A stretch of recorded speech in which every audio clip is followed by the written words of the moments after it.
Hello mga idol, mga ka-YouTubers. Ayan, nagpapagawa po kami ng kulungan ng baboy. Ayan, may piggery. Ayan, may alaga na po kami baboy. Ayan po yung alaga namin baboy, malalaki na. Ayan po. Ayan na, malalaki na po. Malalaki na sila. Yung materyales na gagamitin, yung buhangin. Ayan po. Ayan, ang buhangin. At ito naman po yung bakal. Ayan. Ayan, ito naman po yung hollow block.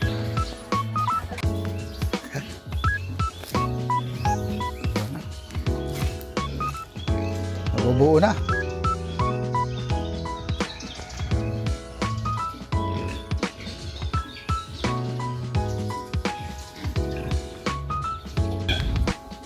Kakain na muna.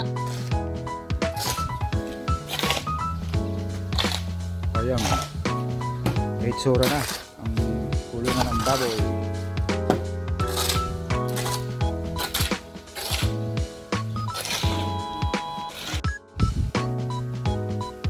Ayan mga ka-reels, ayan na, mayroon na pong kahoy para lagyan ng bubong. Malapit na po yan. Ayan guys, at nabubuo na, malapit nang mabuo yan ang kulungan ng baboy.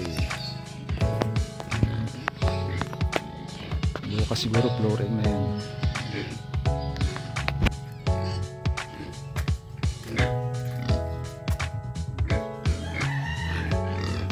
Buwik.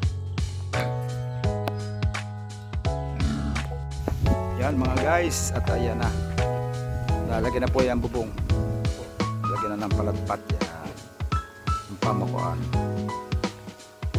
Magkakaroon na ng hitsura ang kulungan ng baboy ni Tita Vicky Mix Vlog. Ito, yan po yung kukulong guys. At ginagawa na po yung mula sa tangke papunta po diyan. Ayan, punta po yung doon sa kulungan ng baboy. Dito po yung doon sa dulo. Yan po yung tubo ng hose guys. Yan, at yan ginagawa po para may tubig na po dire-diretso doon sa ginagawang kulungan ng baboy sa piggery.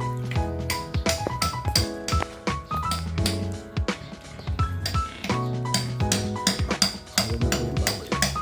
Guys, nandito na lang natatapos yung vlog natin. Ating lilipat na po yung vlog pag nagkaroon ng isang